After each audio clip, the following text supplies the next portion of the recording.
ನಾಗಭೂಷಣ್ ಅಂದರೆ ಒಂದಿಷ್ಟು ಕಾಮಿಡಿ ಇರಲೇಬೇಕು, ಇಲ್ಲ ಅಂದರೆ ಆ ಸಿನಿಮಾಕ್ಕೆ ಕಿಕ್ ಇರಲ್ಲ. ಸದ್ಯಕ್ಕೆ ವಿದ್ಯಾಪತಿ ಸಿನಿಮಾ ಮೂಲಕ ಒಂದಿಷ್ಟು ಕಾಮಿಡಿ ಕಿಕ್ ಕೊಡೋಕ್ಕೆ ನಾಗಭೂಷಣ್ ರೆಡಿ ಆಗಿದ್ದಾರೆ. ಅವ್ರನ್ನ ಮಾತಾಡಿಸ್ತಾ ಹೋಗ್ತೀನಿ. ನಾಗಭೂಷಣ್ ಅಂದರೆ ಒಂದಿಷ್ಟು ಕಿಕ್ ಅನಿಸುತ್ತೆ, ನಗೆಗೆ ಅಥವಾ ಒಂದಿಷ್ಟು ತಮಾಷೆಗೆ. ಹೇಗಿದೆ ಸದ್ಯಕ್ಕೆ ವಿದ್ಯಾಪತಿಯಲ್ಲಿ ನಿಮ್ಮ ಆಟ? ವಿದ್ಯಾಪತಿ ಆಟ ತುಂಬ ಜೋರಾಗಿದೆ ಆ್ಯಕ್ಚುಲಿ. ಆ ನಿಟ್ಟಿನಲ್ಲಿ ಒಂದು ಈಗ ನೀವು ಹೇಳಿದ್ರಲ್ಲ, ಈ ಕಿಕ್ಕು ಈ ಬರೀ ಕಾಮಿಡಿಲೆಲ್ಲ ಆ್ಯಕ್ಷನ್ಲು ತೋರಿಸ್ಬೇಕು ಅಂತ ನಾವು ಡಿಸೈಡ್ ಮಾಡಿದ್ದೀವಿ ಈ ಸಿನಿಮಾದಲ್ಲಿ. ಸೊ ನೋಡಿದೆ ಒಂದು ಚಿಕ್ಕ ಬಿಟ್ಟಿದ್ರಲ್ಲ ಕರಾಟೆಯದ್ದು, ನಿಮ್ಮ ಬರ್ಡೇಗೆ ರಿಲೀಸ್ ಮಾಡಿದ್ರು. ಸೊ ಅಲ್ಲೇ ಗೊತ್ತಾಯ್ತು ನಿಮ್ಮ ಫೈಟು ಆ್ಯಕ್ಷನ್ ಹೆಂಗಿದೆ, ಅದರಲ್ಲೂ ಒಂದು ಕಾಮಿಡಿ ಇದೆ. ಎಕ್ಸಾಕ್ಟ್ಲಿ. ಈಗ ಒಂದೇನಾಗುತ್ತೆ, ಈಗ ತುಂಬ ಜನ ನಾನು ಅದೇ ಹೇಳ್ತಾ ಇದ್ದೆ, ಅಂದರೆ ಹೇಳ್ತಾರೆ ಇವನು ಕಾಮಿಡಿ ಮಾಡ್ಕೊಂಡು ಚೆನ್ನಾಗಿದ್ನಲ್ಲ, ಯಾಕೆ ಇವನು ಆ್ಯಕ್ಷನ್ ಯಾಕೆ ಮಾಡ್ತಿದ್ದಾನೆ ಅನ್ನೋ ಪ್ರಶ್ನೆ ಅಥವಾ ಇನ್ನೊಂದು ಆ ಥರ ಸಹಜ ಆ ಥರ ಅಂದ್ಕೊಳ್ಳೋದು. ಸೊ ಒಂದೇನಂತಂದರೆ ಆ ಆ್ಯಕ್ಷನಲ್ಲಿ ಕೂಡ ಹ್ಯೂಮರ್ ಇರುತ್ತೆ. ಸುಮ್ಮನೆ ಆ ಹೀರೋಕ್ಕೆ ಅಷ್ಟೊಂದು ಆ ಥರದ್ದಿರಲ್ಲ, ಒಂದು ಆ್ಯಕ್ಷನಲ್ಲಿ ಕೂಡ ಅದೊಂದು ಹ್ಯೂಮರು ಆ ಥರದ್ದಿದೆ. ಸೊ ಆ ನಿಟ್ಟಿನಲ್ಲಿ ಈ ಸಿನಿಮಾ ಸ್ಪೆಷಲ್ಲು. ಓಕೆ. ನಾಗಭೂಷಣ್ ಅವರಿಗೆ ವಿದ್ಯಾಪತಿ ಎಷ್ಟು ಇಂಪಾರ್ಟೆಂಟು ಅಂತ, ಯಾಕಂದರೆ ಈ ಹಿಂದಿನ ಸಿನಿಮಾದಲ್ಲಿ ಒಂದಿಷ್ಟು ಕಾಮಿಡಿ ಜೊತೆಗೆ ಒಂದಿಷ್ಟು ಮೆಸೇಜ್ ಇತ್ತು. ಬಟ್ ಈ ಸಿನಿಮಾ ಎಷ್ಟು ಇಂಪಾರ್ಟೆಂಟ್ ಆಗುತ್ತೆ ನಿಮ್ಮ ಕೆರಿಯರಿಗೆ, ಇದು ಎಷ್ಟು ಪ್ಲಸ್ ಆಗುತ್ತಾ ಹೋಗುತ್ತೆ? ಇದು ಭಾಳ ಇಂಪಾರ್ಟೆಂಟ್. ಈಗ ಇದು ನಂದು 2ನೇ theatrical release cinema as hero. First ನಾವು ಇಕ್ಕಟ್ಟು ಮಾಡಿದ್ವಿ, ಈಗ ಈ ಸೇಮ್ ಇಕ್ಕಟ್ಟು ಟೀಮೇ ಈ ಸಿನಿಮಾ ಮಾಡಿರೋದು ನಾವು. ಅದಾದಮೇಲೆ ನಂತರ ಟಗರು ಪಲ್ಯ ಮಾಡಿದ್ದೆ. ಇದು 3ನೇ ಸಿನಿಮಾ, ಥಿಯೇಟ್ರಿಕಲ್ ಸಿನಿಮಾ 2ನೇ ಸಿನಿಮಾ. ಟಗರು ಪಲ್ಯದಲ್ಲಿ ಏನಾಯಿತು, ಅಲ್ಲಿ ರಂಗಾಯಣದ ಸಗು ತಾರಮ್ಮ ಎಲ್ಲ ಇದ್ದರು. ಅಂದರೆ ನಾನು ಹೇಳೋದು ಆ್ಯಕ್ಚುಲಿ ನಾನು ಟಗರು ಪಲ್ಯ ಸಿನಿಮಾ ಟೈಮಿಂದ ಹೇಳ್ತಾ ಇದ್ದೀನಿ. ಆ್ಯಕ್ಚುಲಿ ಸಿನಿಮಾ ಹೀರೋಯಿನ್ ಅವರೇ ಅಂತಂದು ಅವ್ರು ತೇರು ಎಳ್ಕೊಂಡು ಹೋದ್ರು, ನಾವು ಬಂದ್ವಿ ಅಂತ. ಬಟ್ ಈ ಸಿನಿಮಾದಲ್ಲಿ ನಮ್ಮ ಮೇಲೆ ತುಂಬ ಜವಾಬ್ದಾರಿ ಇದೆ. ಸೊ ಆ ನಿಟ್ಟಿನಲ್ಲಿ ನನಗೆ ಭಾಳ ವಿಶೇಷ ಈ ಸಿನಿಮಾ. ಆಮೇಲೆ ಇನ್ನೊಂದು ಏನಂತಂದರೆ ಈ ಸಿನಿಮಾಗೆ ತುಂಬ ಖರ್ಚಾಗಿದೆ ಬಜೆಟು. ಸೊ ಹಂಗಾಗಿ ಕೂಡ ಈ ಸಿನಿಮಾ ಭಾಳ ವಿಶೇಷ.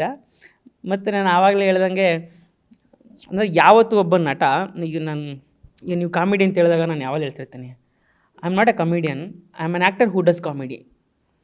ಸೊ ನಾನು ಯಾವಾಗಲೂ ಅಂದರೆ ನಾವು ಆ್ಯಕ್ಟ್ರಾಗಿ ಕೂಡ ಬೇರೆ ಬೇರೆ ಪಾತ್ರಗಳೆಲ್ಲ ಗುರುತಿಸ್ಕೋಬೇಕು ಅಂತ ಹಪಾಹಪಿ ನಮ್ಮಲ್ಲಿದ್ದೇ ಇರುತ್ತಲ್ಲ. ಸೊ ಆ ನಿಟ್ಟಿನಲ್ಲಿ ಅದು ಟಗರು ಪಲ್ಯದಲ್ಲಿ ನಾನು ಎಮೋಷ್ನಲಾಗಿ ಕೂಡ ಅಲ್ಲಿ ಎಮೋಷ್ನಲ್ ಸೀನ್ ಕಣ್ಣೀರು ಹಾಕ್ಸಿದ್ದೆ ಆ ಸಿನಿಮಾದಲ್ಲಿ. ಸೊ ಈ ಸಿನಿಮಾದಲ್ಲಿ ಬೇರೆ ಇನ್ನೇನೋ ಒಂದು ಟ್ರೈ ಮಾಡಬೇಕು ಅಂತ, ಮೇ ಬಿ ಒಂದು ಆ್ಯಕ್ಷನ್ ಥರ. ಸೊ ಆ ನಿಟ್ಟಿನಲ್ಲಿ ಕೂಡ ಈ ಸಿನಿಮಾ ನನಗೆ ಭಾಳ ಏನೋ ವಿಶೇಷ. ಆಮೇಲೆ ಒಂದೇನಾಗುತ್ತೆ, ನೀವು ಒಂದು ಸಿನಿಮಾ ಗೆದ್ರೆ ಆಗಲ್ಲ, ನೀವು ಪದೇ ಪದೇ ಇಲ್ಲಿ ಗೆಲ್ಲೇಬೇಕು. ಆವಾಗ ಮಾತ್ರ ಇಲ್ಲಿ ನಮ್ಮ ಸ್ಥಾನನ ನಾವು ಉಳಿಸ್ಕೊಳ್ಳೋಕೆ ಸಾಧ್ಯ. ಸೊ ಆ ನಿಟ್ಟಿನಲ್ಲಿ ವಿಶೇಷ. ಈಗ ಇನ್ನೊಂದು ವಿಚಾರ, ಡಾಲಿ ಪಿಕ್ಚರ್ಸಲ್ಲಿ ನೀವು ಖಾಯಂ ನಾಯಕ ಅನಿಸುತ್ತೆ. ಯಾಕಂದರೆ ಹಿಂದಿನ ಟಗರು ಪಲ್ಯ ಡಾಲಿ ಪಿಕ್ಚರ್ಸ್ ಬ್ಯಾನರಲ್ಲೇ ಬಂದಿರೋದು, ಈಗ ಇದು ಕೂಡ. ಧನಂಜಯ ಅವ್ರನ್ನ ಅಬ್ಸರ್ವ್ ಮಾಡಿದಾಗ ಅವರು ಕೂಡ ಹೆಂಗೆ ಹೀರೋ ಆಗಿ ಬಂದರು, ಯಾವ ಥರ ಹೀರೋ ಆಗಕ್ಕೆ ಕಷ್ಟಪಟ್ಟರು ಅನ್ನೋದು ಗೊತ್ತಾಗುತ್ತೆ ಅವರ ಹಿಂದಿನ ಸಿನಿಮಾಗಳನ್ನು. ಬಟ್ ಅವರು ಕೂಡ ನಿಮ್ಮನ್ನು ಹೀರೋ ಮಾಡಲೇಬೇಕು, ಇವರು ಗುರುತಿಸ್ಕೊಳ್ಳೇಬೇಕು, ಇವರು ಟಾಪಲ್ಲಿ ಬರಬೇಕು ಅನ್ನೋ ಹಠಕ್ಕೆ ನಿಮ್ಮನ್ನು ಹೀರೋ ಮಾಡ್ತಿದ್ದಾರಾ ಹೇಗೆ ಅಂತ? ಇಲ್ಲ ಹಂಗಲ್ಲ. ಅಂದರೆ ಅವ್ನು ಡೆಫಿನೆಟ್ಲಿ ಅವನಿಗೊಂದು ಪ್ರೀತಿ ಇದ್ದೇ ಇದೆ ನನ್ನ ಮೇಲೆ, ಅದು ಬೇರೆ. ಬಟ್ ನನ್ನ ಮಧ್ಯ ಒಂದಷ್ಟು ಕಾಮಿಡಿ ರೋಲ್ಗಳು ಅಥವಾ ಈಗ ನಾವು ಮಾಡಿದ ಸಿನಿಮಾಗಳೆಲ್ಲ ಗೆದ್ದಿದ್ದೇವೆ ಅಂತನಲ್ವಲ್ಲ. ಅಂದರೆ ಓಕೆ, ಹೀರೋ ಸಿನಿಮಾ ಮಾಡಿರೋದೆಲ್ಲ ಆಲ್ಮೋಸ್ಟ್ ಗೆದ್ದಿದೆ. ಬಟ್ ಈಗ ನಾನು ಬೇರೆ ಬೇರೆ ಪಾತ್ರಗಳೆಲ್ಲ ಮಾಡಿ ಅದು ನಾನು ಕೆಲವೆಲ್ಲ ಹೇಳ್ತಾ ಇದ್ದೆ ಅವನಿಗೆ. ಅಂದರೆ ಆವಾಗವಾಗ ಇದೇನಿದು ಏನೋ ಇದೆಲ್ಲ ಕೆಲವೆಲ್ಲ ನಂಗೆ ಇಷ್ಟ ಹೇಳಿದ್ರೆ ಮಾಡ್ತಾಯಿದ್ದೀನಿ ಹಂಗೆ ಅಂತ. ಅದಕ್ಕೆ ಅವನು ಹೇಳ್ತಾ ಇದ್ದ ಆವಾಗ, ಇವೆಲ್ಲ ತಲೆ ಕೆಡ್ಸ್ಕೊಬೇಡ ನೀನು, ಸುಮ್ಮನೆ ಮಾಡ್ತಾ ಹೋಗು. ಅಂದರೆ ಸರ್ವೈವಲ್ಗೋಸ್ಕರ ಒಂದಷ್ಟು ಮಾಡಬೇಕಲ್ಲ, ಒಂದಷ್ಟು ಪಾತ್ರಗಳನ್ನ. ಸೊ ಆ ಟೈಮಲ್ಲಿ ಹೇಳ್ತಾ ಇದ್ದ, ಅಂದರೆ ಸುಮ್ಮನೆ ಮಾಡ್ತಾ ಹೋಗು. So it's all about one movie, image change ಮಾಡೋದಕ್ಕೆ ಯಾವತ್ತು ಒಂದು ಮೂವಿ ಸಾಕು. ಸೊ ನೀನು ಆ್ಯಕ್ಟ್ರು, ನೀನು ಯಾವತ್ತೂ ತಲೆ ಕೆಡಿಸ್ಕೋಬೇಡ ಅಂತ ಹೇಳ್ತಾ ಇದ್ದ ಆವಾಗ ಅವನು.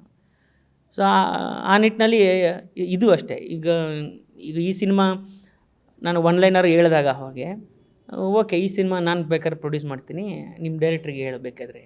ಸೊ ಆಮೇಲೆ ನನ್ನ ನಂತರ ಡೈರೆಕ್ಟರ್ಗಳನ್ನ ಕರ್ಕೊಂಬಂದು ಈ ಥರ ಮಾಡೋಣ ಅಂತ ಹೇಳಿದ್ದು.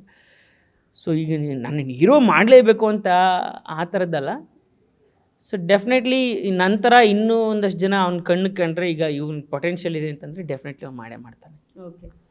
ಇನ್ನೊಂದು ವಿಚಾರ, ಈಗ ರಂಗಾಯಣ ರಘು ಟಗರು ಪಲ್ಯದಲ್ಲೂ ನಿಮ್ಮ ಜೊತೆ ಆಗಿದ್ರು, ಈಗ ಇದರಲ್ಲೂ ಕೂಡ ಜೊತೆ ಆಗ್ತಿದ್ದಾರೆ ಕರಾಟೆ ಮಾಸ್ಟರ್ ಆಗಿ. ನಿಮ್ಮಿಬ್ಬರ ಕಾಂಬಿನೇಷನ್ ಎಷ್ಟು ವರ್ಕೌಟ್ ಆಗುತ್ತೆ, ನಿಮ್ಮಿಬ್ಬರ ಫ್ಲೇವರ್ ಜನಕ್ಕೆ ಎಷ್ಟು ಇಷ್ಟ ಆಗ್ತಾ ಇದೆ ಅಂತ? ರಘು ಸರು ಯಾವತ್ತೂ ನನಗೆ ಅವ್ರ ಮೇಲೆ ಭಾಳ ಪ್ರೀತಿ. ಅದೊಂಥರ ಈ ಸ್ಕೂಲಲ್ಲಿ ಈ ಮೇಷ್ಟ್ರುಗಳಿಗೂ ಮಕ್ಳಿಗೂ ಒಂದು ಪ್ರೀತಿ ಇರ್ತದೆ ಗೊತ್ತಾ, ಆ ಥರದ್ದು ಪ್ರೀತಿ ಅವ್ರು ಕಂಡ್ರೆ ನನಗೆ. ಅಂದರೆ ಮೊದಲಿಂದ ನಾನು ಏನು ಅಲ್ಲದೆ ಇರೋ ದಿನಗಳಿಂದನೂ ಕೂಡ ನನಗೆ ಸಪೋರ್ಟ್ ಮಾಡಿ, ಆಮೇಲೆ ಅದು ಒಂದು ನಿಮಗೆ ಎಲ್ಲೋ ನಾವು ಡಿಮೋರಲೈಸ್ ಆದಾಗ ಅಥವಾ ನಮಗೇನೋ ಒಂದು ಶಕ್ತಿ ತುಂಬುವಂಥ ಮಾತುಗಳನ್ನ ಹೇಳೋದಿದೆಯಲ್ಲ, ಆ ನಿಟ್ಟಿನಲ್ಲಿ ಅವ್ರು ನನಗೆ ಮೊದಲಿಂದ ಆ ಕೆಲಸ ಮಾಡಿದ್ದಾರೆ. ಸೊ ನನಗೆ ಮೊದಲಿಂದನೂ ಆ ನಿಟ್ಟಿನಲ್ಲಿ ಅವ್ರ ಪ್ರೀತಿ. ಸೊ ಇದ್ರಲ್ಲಿ ಕೂಡ ಡೆಫಿನೆಟಾಗಿ ನಾವು ರಂಜಿಸ್ತೀವಿ ರಘು ಸರ್ ಮತ್ತು ನನ್ನ ಕಾಂಬಿನೇಷನ್. ಈಗ ವಿದ್ಯಾಪತಿ, ವಿದ್ಯಾ ಅಂದರೆ ಹೀರೋಯಿನ್ ವಿದ್ಯಾ, ಪತಿ ಅಂದರೆ ನೀವು ಅನ್ಸುತ್ತೆ ಈ ಪತಿ ವಿದ್ಯಾನ ಯಾವ ಥರ ಹುಡುಕಾಡ್ತಾರೆ, ಪತಿಗೆ ಯಾವಾಗ ಹೀರೋಯಿನ್ ಸೆಟ್ ಆಗ್ತಾರೆ ಅಂತ ಅದೇ ಈ ಸಾಂಗಲ್ಲಿ ಗೊತ್ತಾಗುತ್ತೆ ನಿಮಗೆ, ಮದನರಿ ಸಾಂಗಲ್ಲಿ. ಅಲ್ಲ, ನೀವು ಸೆಟ್ ಮಾಡಕ್ಕೆ ಹೋಗ್ತಿದ್ದೀರಾ, ಬಟ್ ಅಲ್ಲಿ ಸೆಟ್ ಆಗ್ತಿಲ್ವ? ಸೆಟ್ ಆಗ್ತಲ್ಲ, ಸೆಟ್ ಆಗಿದೆ, ಸೆಟ್ ಆಗಿನೇ ವಿದ್ಯಾಪತಿ ಆಗಿರೋದು ಸಿನಿಮಾ. ವಿದ್ಯಾಪತಿ ಸಿಂಪಲ್. ಈಗ ನನ್ನ ರಿಯಲ್ ಲೈಫಲ್ಲಿ ಯಾರ್ಯಾರು, ನಾನು ಪೂಜಾಪತಿ, ನನ್ನ ಹೆಂಡತಿ ಪೂಜಾ. ಸೊ ನಾನು ರಿಯಲ್ ಲೈಫಲ್ಲಿ ಪೂಜಾಪತಿ, ಸಿನಿಮಾದಲ್ಲಿ ವಿದ್ಯಾಪತಿ. ಸೊ ಸಿನಿಮಾದಲ್ಲಿ ಆಕೆ ಸೂಪರ್ ಸ್ಟಾರು. ಸೊ ನಾನು ಅವಳು ಗಂಡ, ವಿದ್ಯಾಳ ಗಂಡ. ಸೊ ನಾನು ವಿದ್ಯಾಳಪತಿ, ವಿದ್ಯಾಪತಿ. ಆಮೇಲೆ ನೀವು ಮಾಮೂಲಿ ಹುಡುಗಿರನ್ನೇ ಪಟಾಯಿಸೋದು ಕಷ್ಟ, ಸಿನಿಮಾದಲ್ಲಿ ಆಕೆ ಸೂಪರ್ ಸ್ಟಾರ್, ಆಕೆ ಪಟಾಯಿಸೋದೇನು ಸುಮ್ಮನೆ ನಿಂತ್ಕೊಂಡ್ರ? ಅಯ್ಯೋ ಅಯ್ಯೋ ಅಯ್ಯೋ, ಅಷ್ಟು ಈಸಿ ಅಲ್ಲ, ಅದು ಕಷ್ಟ ಅಲ್ಲ ಅನ್ಸುತ್ತೆ. ನಾನೊಬ್ಬ ಕಾಮನ್ ಮ್ಯಾನ್, ನಾನೊಬ್ಬ ಸಾಮಾನ್ಯ ಮನುಷ್ಯ. ನಾನು ಮಾಮೂಲಿ ಹೋಗಿ ಹುಡುಗಿರಿಗೆ ಮಾತಾಡ್ಸೋಕ್ಕೆ ನಾನು ಮುಜುಗರ ಪಟ್ಕೋತೀನಿ. ಈ ಜವಾಬ್ದಾರಿ ಅಂತ ಒಂದು ಮಾತು ಹೇಳಿದ್ರಿ, ಈ ಜವಾಬ್ದಾರಿ ಪದಕ್ಕೆ ಇನ್ನೊಂದು ಕಂಟೆಂಟ್ ಕೊಡ್ತೀನಿ. DK ಶಿ ಅವರು ಇತ್ತೀಚೆಗೆ ಒಂದು ಸ್ಟೇಟ್ಮೆಂಟ್ ಕೊಡ್ತಾರೆ ಚಲನಚಿತ್ರೋತ್ಸವದಲ್ಲಿ. ಇತ್ತೀಚಿನ ಸ್ಟಾರ್ ನಟರಿಗೆ ಏನು ಮಾಡಬೇಕು ಅನ್ನೋದನ್ನು ಅವರು ಒಂದು ಸೆಂಟೆನ್ಸಲ್ಲಿ ಹೇಳಿರ್ತಾರೆ. ಅದು ವೈರಲ್ ಆಗಿದೆ, ನಿಮ್ಮ ಗಮನಕ್ಕೂ ಬಂದಿರುತ್ತೆ. ಒಬ್ಬ ನಟನಾಗಿ, ಜವಾಬ್ದಾರಿಯುತ ಹೀರೋ ಆಗೀಗ, ಸೊ ಅವರು ಹೇಳಿರುವ ಮಾತನ್ನು ಯಾವ ಥರ ಸಮರ್ಥನೆ ಮಾಡ್ಕೋತೀರಾ, ಅಥವಾ ಅದಕ್ಕೆ ನೀವು ಯಾವ ಥರ ರಿಪ್ಲೈ ಕೊಡ್ತೀರಾ ಅಂತ? ಇದು ನೀವು ಸ್ಟಾರ್ ನಟರು ಅಂತ ನೀವು ಫಸ್ಟ್ ಹೇಳಿದ್ದು ತುಂಬ ಒಳ್ಳೆಯದಾಯಿತು. ಇದನ್ನು ನೀವು ಸ್ಟಾರ್ ನಟರನ್ನ ಕೇಳಬೇಕು, ನಾನೊಬ್ಬ ಸಾಮಾನ್ಯ ನಟ, ಆಯಿತಾ. ಒಂದು ಅಂದರೆ ಎಲ್ಲರೂ ಈಗ ತುಂಬ ಜನ ಹಂಪಿ ಉತ್ಸವದಲ್ಲಿದ್ದರು. ನಾನು ಯಾರೂ ಬರಬಾರ್ದು ಹೋಗಬಾರ್ದು ಅಂತೇನಿರಲ್ಲ. ಅಂದರೆ ಅವಾಗ ನಾನು ನೋಡಿದೆ, ಇವತ್ತು ಬೆಳಗ್ಗೆನೂ ಪೇಪರಲ್ಲಿ ಒಂದಷ್ಟು ನೋಡಿದೆ. ಅಂದರೆ ಇವರು ಒಂದಷ್ಟು ಜನ, ಈಗ ರಮೇಶ್ ಸರ್ ಹೇಳಿದ್ದಾರೆ ನಾನು ಹಂಪಿ ಉತ್ಸವದಲ್ಲಿದ್ದೆ ಅಂತ. ಇನ್ನೊಬ್ರು ಯಾರೋ ತುಂಬ ಜನ ಇದ್ದರು ಆ್ಯಕ್ಚುಲಿ, ಹಂಪಿ ಉತ್ಸವಕ್ಕೆ ಹೋಗಿದ್ರು. ಇನ್ನೊಂದಷ್ಟು ಜನ ಎಲ್ಲೋ ಇದ್ದರು, ಊರ್ಲೇ ಇರಲ್ಲ, ಅಥವಾ ಕೆಲವು ಜನ ಹೇಳಿದ್ರು ನಮ್ಗೆ ಹಿಂದಿನ ದಿನ ಇದು ಬಂತು ಅಂತ. ಸೊ ಡೆಫಿನೆಟಾಗಿ ಯಾರಿಗೂ ಅಟೆಂಡ್ ಮಾಡಬಾರ್ದು ಆ ಥರದ್ದು ಏನಿರಲ್ಲ. ಸೊ ಗೊತ್ತಿಲ್ಲ, ಇನ್ನು ದೊಡ್ಡವರು ಕೂತು ಮಾತಾಡಬೇಕು. ಇನ್ನು ನಾನು ತುಂಬ ಚಿಕ್ಕವನು, ಇದನ್ನು ದಯವಿಟ್ಟು ಈ ಪ್ರಶ್ನೆಗಳನ್ನ ಕೇಳಿ ನಮಗೆ ಮುಜುಗರ ಮಾಡಬೇಡಿ. ಒಂದು ವಿಚಾರ, ಇವಾಗ ಅದು ಹೇಳಾಗಿದವರು, ನೆಕ್ಸ್ಟ್ ನೀವು ಯಾವ ಥರ ಜವಾಬ್ದಾರಿ ತಗೋತೀರಾ? ಅಥವಾ ಒಬ್ಬ ನಟನಾಗಿ, ಸಾಮಾನ್ಯ ನಟನಾಗಿ, ಅಥವಾ ಒಬ್ಬ ಕಲಾವಿದನಾಗಿ ಯಾವ ಥರ, ಅವರು ಹೆಲ್ಪ್ ಕೇಳಿರೋದಲ್ಲ ಅಥವಾ ಇನ್ನೊಂದು ಹೇಳಿರೋದಲ್ಲ, ಈ ಥರ ಹೋರಾಟಗಳಲ್ಲಿ ಭಾಗವಹಿಸಬೇಕು, ಅಥವಾ ಇಂಥ ಒಂದು ಹೋರಾಟಗಳಲ್ಲಿ ನಟರ ಪಾತ್ರ ಇರಬೇಕು ಅನ್ನೋದು, ನಟ ನಟಿಯರ ಪಾತ್ರ ಇರಬೇಕು ಅನ್ನೋದು ಅವರು ಹೇಳಿರೋದು. ಸೊ ಅವರು ಬೇರೆ ಥರದ್ದು ಇರ್ಬೋದು, ಅದರ ಅರ್ಥ ಅದನ್ನೇ ಕೊಡುತ್ತೆ. ಬಟ್ ಇನ್ನು ಮುಂದಿನ ದಿವಸಗಳಲ್ಲಿ ಇಂಥ ಹೋರಾಟ, ನೆಲ, ಜಲ, ಭಾಷೆ ಅಂತ ಬಂದಾಗ ನಾಗಭೂಷಣ್ ಅವರ ಪಾತ್ರ ಹೇಗಿರುತ್ತೆ ಅಂತ? ಡೆಫಿನೆಟ್ಲಿ ನಾವು ಇರೋದೇ ಈ ಭಾಷೆಯಿಂದನೇ ಇಲ್ಲ. ನಾವು ಕನ್ನಡ ಸಿನಿಮಾಗಳನ್ನೇ ಮಾಡ್ತಾಯಿದ್ದೀವಿ. ಈಗ ಇದೇ ಅಣ್ಣವ್ರು ಬಂದ ಮೇಲೇ ಗೋಕಾಕ್ ಚಳವಳಿ ಒಂದು ನೆಕ್ಸ್ಟ್ ಲೆವೆಲ್ಗೆ ಹೋಗಿತ್ತು. ಇವಾಗ ನೀವು ಅಲ್ಲೊಂದು ಫೇಮಸ್ ಫೋಟೋ ಇದೆ ನೋಡಿ, ಅಲ್ಲೇ ಲೋಕೇಶ್ ಅವರು, ಇವರು ಎಲ್ಲ ಇರ್ತಾರೆ. ಸೊ ಅಂದರೆ ಎಗೇನ್ ಆ ಟೈಮಲ್ಲಿ ಮಾರ್ಗದರ್ಶನ ಮಾಡೋಕ್ಕೆ ಅಂತ ಇದ್ದರು. ಅವಾಗ ಚಂಪ ಅವರು, ಪಾಟೀಲ್ ಪುಟ್ಟಪ್ಪ ಅವರು ಹೇಳ್ತಾ ಇರೋದು, ಈ ಥರದ್ದು ಒಂದು ಒಳ್ಳೆ ಬುದ್ಧಿಜೀವಿ ವರ್ಗ ಸೇರಿಕೊಂಡು ಆಯ್ತು, ಅವ್ರು ಗೈಡ್ ಮಾಡಿದ್ರು, ಹಿಂಗಲ್ಲ ಹಿಂಗೆ ಮಾಡಿ ಅಂತ. ಸೊ ಡೆಫಿನೆಟ್ಲಾಗಿ ಈಗ ಆ ಥರದ್ದು ಏನಾದ್ರು ಬಂದಾಗ ಎಲ್ಲರೂ ಸೇರ್ತಾರೆ. ಅದರಲ್ಲಿ ನಾನು ಇದ್ದೀನಿ, ಯಾಕಂದರೆ ನಮಗೆ ನಮ್ಮ ಭಾಷೆನೇ ಮುಖ್ಯ ಅಲ್ಲ. ಆಮೇಲೆ ಕನ್ನಡ ಅಂದರೆ ನಾನು ಹೆಂಗೆ ಹೇಳಿದೆ, ಇದು ನಾನು ಇನ್ನು ತುಂಬ ಕಡೆ ನಾವು ಈಗ ಹಿಂದಿಯರಿಕೆ ಮತ್ತು ಪುನಃ ಇನ್ನೂ ಆ ಪ್ರಶ್ನೆ ನೀವು ಕೇಳ್ತಾನೆ ಹೋಗ್ತೀರ ಒಂದಕ್ಕೊಂದು. ಅಂದರೆ ಡೆಫಿನೆಟಾಗಿ ನೀವು ಭಾಷೆಯಿಂದನೇ ನಾವು. ಸೊ ಡೆಫಿನೆಟಾಗಿ ಭಾಷೆ ಪರ ಅಥವಾ ನೆಲ ಜಲ ಪರವಾಗಿ ನಾವು ಯಾವಾಗಲೂ ಪರವಾಗಿ ಇದ್ದೇ ಇರ್ತೀವಿ. ಓಕೆ ಸರ್, ಇತ್ತೀಚಿನ ದಿನಗಳಲ್ಲಿ ಸಿನಿಮಾ ಇಂಡಸ್ಟ್ರಿಯನ್ನೇ ಒಬ್ಸರ್ವ್ ಮಾಡಿ, ಸಿನಿಮಾಗಳು ಥಿಯೇಟ್ರಲ್ಲಿ ಜಾಸ್ತಿ ಓಡ್ತಾ ಇಲ್ಲ. ಕನ್ನಡ ಸಿನಿಮಾಗಳು ವಾರಕ್ಕೆ 10-12 ಸಿನಿಮಾ ಬರುತ್ತೆ, ಯಾವುದು ಕೂಡ ಥಿಯೇಟ್ರಲ್ಲಿ ನಿಲ್ತಾ ಇಲ್ಲ, ಒಂದು ದಿನವೂ ನಿಲ್ತಾ ಇಲ್ಲ. ಥಿಯೇಟರ್ ಫುಲ್ ಖಾಲಿ ಹೊಡಿತಾ ಇದೆ. ಎಲ್ಲೋ ಒಂದು ಕಡೆ ಚಿತ್ರರಂಗಕ್ಕೆ ನಾಯಕತ್ವದ ಕೊರತೆ ಕಾಡ್ತಾ ಇದೆಯಾ? ನಿಮಗನ್ನಿಸುತ್ತಾ? ಯಾಕಂದರೆ ನೀವು ನೋಡ್ತಾ ಇದ್ದೀರಾ ದಿನ ಬೆಳಗಾದರೆ ಸಿನಿಮಾ ಬಿಸ್ನೆಸ್ ಆಗ್ತಾ ಇಲ್ಲ, ಸಿನಿಮಾ ಥಿಯೇಟ್ರಲ್ಲಿ ಇರಲ್ಲ. ನಿಮ್ಗೇನು ಅನಿಸುತ್ತೆ?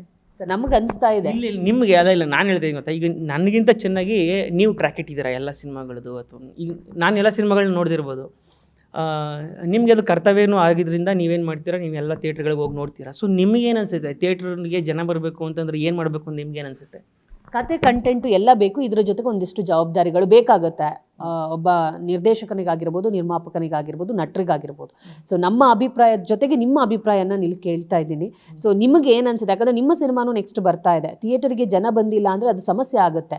ಸೊ ನಿಮಗೆ ಈ ಥರ ಎಲ್ಲ ಆದಾಗ ಒಂದಿಷ್ಟು ಪ್ರಶ್ನೆಗಳು ನಿಮ್ಮಲ್ಲೇ ಮೂಡ್ಬೋದು, ಅಥವಾ ಯಾಕೆ ಹಿಂಗೆ ಆಗ್ತಾ ಇದೆ ಅಂತ. ಸೊ ಯಾವತ್ತಾದರೂ ಆ ಥರ ನಿಮ್ಮನ್ನು ನೀವು ಪ್ರಶ್ನಿಸಿದ್ದೀರಾ, ಅಥವಾ ಈ ಸಮಸ್ಯೆಗಳನ್ನು ಯಾವತ್ತಾದರೂ ಅವಲೋಕಿಸಿದ್ದೀರಾ ಅಂತ?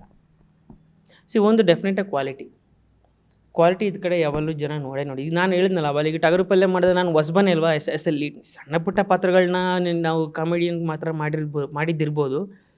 ಬಟ್ ಹೀರೋ ಅಂತ ಮಾಡಿದ್ದು ಅದು ನನ್ನ ಮೊದಲನೇ ಥಿಯೇಟ್ರಿಕಲ್ ಸಿನಿಮಾ ಅಲ್ವಾ. ಬಟ್ ಜನ ಯಾಕೆ ಬಂದು ನೋಡಿದ್ರು ಹಂಗಾದ್ರೆ? ಸೊ ನಾವು ಒಂದು ಒಳ್ಳೆ ಕಂಟೆಂಟ್ ಕೊಟ್ಟಾಗ ಬಹುಶಃ ನಾವು ಒಳ್ಳೆ ಕಂಟೆಂಟ್ ನಾವು ಕೊಡಬೇಕು.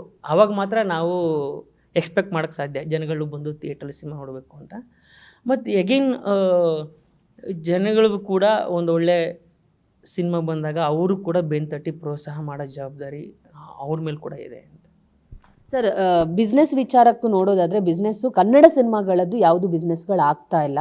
ಸೊ ಒಂದಿಷ್ಟು ಬೆರಳೆಣಿಕೆ ಸಿನಿಮಾಗಳು ಮಾತ್ರ ಆಗ್ತಾ ಇದೆ. ಹಿಂದೆ ಅಣ್ಣವರಿದ್ದಾಗಲೂ ಕೂಡ ಇಂಥ ಬಿಸ್ನೆಸ್ ಆಗಿರ್ಬೋದು, ಅಥವಾ ಸಿನಿಮಾ ಬಿಸ್ನೆಸ್ಗಳಾಗಿರ್ಬೋದು, ಅಥವಾ ಏನಾದರೂ ಸಮಸ್ಯೆಗಳು ಬಂದರೆ ಅಣ್ಣವರು ಮುಂದೆ ನಿಂತ್ಕೊಂಡು ಅದಕ್ಕೆ ಪರಿಹಾರ ಒದಗಿಸ್ತಾ ಇದ್ರು. ಅಂಬರೀಷ್ ಸರ್ ಇದ್ದಾಗ ಅಂಬರೀಷ್ ಸರ್ ಮುಂದಾಳತ್ವ ವಹಿಸ್ತಾ ಇದ್ರು. ಇತ್ತೀಚಿನ ದಿನಗಳಲ್ಲಿ ನಿಮ್ಗೆ ಅನಿಸ್ತಾ ಇಲ್ವಾ, ನಮ್ಮಲ್ಲೊಬ್ಬರು ಲೀಡ್ರು ಬೇಕು, ಏನೇ ಸಮಸ್ಯೆಗಳು ಬಂದರೂ ಅವ್ರ ಹತ್ರ ಒಂದು ರಿಪ್ಲೈ ಸಿಕ್ಕರೆ ಅದು ನಮಗೆ ಸ್ಟ್ರೆಂತ್ ಆಗಿರುತ್ತೆ ಅಂತ ನಿಮಗೆ ಅನಿಸಿಲ್ವಾ ಅಂತ? ಇದರಲ್ಲ ನಮಗೆಲ್ಲ ನಮ್ಮ ಮುಂದಾಳತ್ವ ವಹಿಸೋದಕ್ಕೆ ನಮ್ಮ ಅಣ್ಣಂದ್ರಂಗೆ, ನಮ್ಮ ಹಿರಿಯರಂಗೆ ಇದ್ದಾರೆ ಎಲ್ಲರೂ, ತುಂಬ ಜನ ಇದ್ದಾರಲ್ಲ. ಯಾಕಿಲ್ಲ ಅಂತ ಅನ್ಕೋತಿದ್ದಾರೆ ನೀವು, ನನಗೆ ಗೊತ್ತಾಗ್ತಿಲ್ಲ. ಇದ್ದಾರಲ್ಲ ಅವರೆಲ್ಲ ನಮ್ಮ ಅಣ್ಣಂದ್ರೆ ಅಲ್ವಾ, ಅವರೆಲ್ಲ ಅವ್ರ ದಾರಿಲಿ ಅಲ್ವಾ ನಾವು ನಡ್ಕೊಂಡು ಹೋಗ್ತಾ ಇರೋದು. ಸೊ ನನಗೆ ಗೊತ್ತಿಲ್ಲ ನಿಮ್ಗೆ ಯಾಕೆ ಹಂಗೆ ಅನ್ಸುತ್ತೆ ಅಂತ. ಡೆಫಿನೆಟಾಗಿ ಅವ್ರ ಮುಂದಾಳತ್ವ ಇದ್ದೇ ಇದೆ, ಅವ್ರು ಹಾಕಿದ ದಾರಿಲೇ ನಾವು ನಡೀತಾ ಇರೋದು. ಸೊ ನಾಗಭೂಷಣ್ ಅವರ ಮುಂದಿನ ನಡೆ ಏನು ಅಂತ ಸಿನಿಮಾ ವಿಚಾರವಾಗಿ, ಈಗ 2 ಕಾಮಿಡಿ ಜಾನರ್ ಸಿನಿಮಾಗಳನ್ನು ಮಾಡಿದ್ದೀರಾ, ಬೇರೆ ಥರ ಪಾತ್ರಗಳಿಗೆ ಟರ್ನ್ ಆಗ್ತೀರಾ ಅಂತ? ಯಾಕಂದರೆ ನಾವು ಮಾಲಿವುಡ್ಡಲ್ಲಿ ಗಮನಿಸ್ಬೋದು, ದಿಲೀಪ್ ಅನ್ನುವಂಥ ಕಾಮಿಡಿಯನ್ನು ಅವರು ಯಾವ ಥರ ಹೀರೋ ಆದರು, ಅವ್ರು ಯಾವ ಥರ ಆ್ಯಕ್ಷನ್ ಮಾಡಿದರು ಆಮೇಲೆ ಅನ್ನುವಂಥದ್ದು ನಿಮ್ಗೆ ಗೊತ್ತಿದ್ರೆ ಅದು ನಿಮ್ಮ ಗಮನ. ದಿಲೀಪ್ ಅನ್ನುವಂಥ ಹೀರೋ ಮಾಲಿವುಡ್ಡಲ್ಲಿ. ಸೊ ಅಂದರೆ ಕಾಮಿಡಿಯನ್ನು ಆಗಿದ್ದವರೇ ಆಮೇಲೆ ಹೀರೋಗಳಾಗಿದ್ದವರು. ಸೊ ನಿಮಗೂ ಇರುತ್ತೆ ಈಗ ಕಾಮಿಡಿ ಬಿಟ್ಟು ಬೇರೆ ಜಾನರ್ಗೂ ನಾನು ಟರ್ನ್ ಆಗಬೇಕು ಅಂತ, ಅಂಥದ್ದೇನಾದರೂ ನಿರ್ಧಾರ ತಗೊಂಡಿದ್ದೀರಾ ಮುಂದಿನ ಸಿನಿಮಾಗಳಿಗೆ? ಮುಂದಿನ ಸಿನಿಮಾಗಳು ಒಂದು ಜನ ನಮ್ಮನ್ನು ಯಾಕೆ ಇಷ್ಟಪಡ್ತಾರೆ ಅಂತ ನಾವು ಕಂಡ್ಕೋಬೇಕು. ಸೊ ಡೆಫಿನೆಟ್ಲಿ ನನಗೆ ಜನನ ಎಂಟರ್ಟೈನ್ ಮಾಡೋದು ಭಾಳ ಇಷ್ಟ. ಸೊ ನಾನು ಏನೇ ಮುಂದೆ ಸಿನಿಮಾ ಮಾಡಿದ್ರು ಜನರನ್ನ ಎಂಟರ್ಟೈನ್ ಮಾಡೋವಂಥ ಸಿನಿಮಾನೇ ಮಾಡ್ತೀನಿ, ಫ್ಯಾಮಿಲಿ ಎಂಟರ್ಟೈನ್ ಮಾಡೋ ಸಿನಿಮಾನೇ ನಾನು ಮಾಡ್ತೀನಿ ಮುಂದೆ. ಅದ್ರ ಜೊತೆಗೆ ಆ್ಯಕ್ಷನ್ ಇರ್ತದೋ, ಎಮೋಷನ್ ಇರ್ತದೋ. ಟಗರು ಪಲ್ಯ ಥರ ಎಮೋಷನ್ ಇರ್ಬೋದು, ವಿದ್ಯಾಪತಿ ಥರ ಆ್ಯಕ್ಷನ್ ಇರ್ಬೋದು. ಬಟ್ ಅಟ್ ದ ಎಂಡ್ ನಾವು ಸಿನಿಮಾ ಎಲ್ಲರನ್ನೂ ಎಂಟರ್ಟೈನ್ ಮಾಡೋಂಥ ಸಿನಿಮಾನೇ ಮಾಡ್ತೀನಿ. ಕೊನೆಯದಾಗಿ ಪೂಜಾಪತಿ ಹೇಗಿದ್ದಾರೆ, ಲೈಫ್ ಹೆಂಗೆ ನಡೀತಾ ಇದೆ ಅಂತ? ಈ ಥರ ಪ್ರಶ್ನೆಗಳು ಕೇಳಿದ್ರೆ ನೋಡಿ ಈಸಿ. ಪೂಜಾಪತಿ ಭಾಳ ಖುಷಿಯಾಗಿದ್ದಾರೆ. ಆ್ಯಕ್ಷನ್ ಅಂದಾಗ ಮಾತ್ರ ವಿದ್ಯಾಪತಿ, ಕಟ್ ಅಂದರೆ ಪೂಜಾಪತಿ. ಪೂಜಾಪತಿ ಅನ್ನೋರು ಎಷ್ಟು ಚೆನ್ನಾಗಿರ್ತಾರಲ್ಲ, ಪೂಜಾಪತಿ ಅಷ್ಟು ಚೆನ್ನಾಗಿರ್ತಾರೆ. ಸೊ ಮನೇಲಿ ಯಾವತ್ತೂ ಹೆಣ್ಣು ಖುಷಿಯಾಗಿರೋದು ಭಾಳ ಮುಖ್ಯ. ಆ ಹೆಣ್ಣು ಎಷ್ಟು ಖುಷಿಯಾಗಿರುತ್ತಲ್ಲ ಮನೇಲಿ, ಅಷ್ಟು ಚೆನ್ನಾಗಿ ಆ ಮನೆ ಇರುತ್ತೆ. ಸೊ ನಾನು ಚೆನ್ನಾಗಿದ್ದೀನಿ ಅಂದರೆ ಬಹುಶಃ ಆಕೆಯ ಕೊಡುಗೆ ತುಂಬ ದೊಡ್ಡದು. Thank you and all the best. Thank you. ನೋಡಿದ್ರಲ್ಲ, ಇದಿಷ್ಟು ನಾಗಭೂಷಣ್ ಅವರ ಮಾತಾಗಿತ್ತು. ಕ್ಯಾಮರಾ ಪರ್ಸನ್ ಸಂದೇಶ್ ಜೊತೆ ದೀಪಿಕಾ, ಪವರ್ ಟಿವಿ, ಬೆಂಗಳೂರು.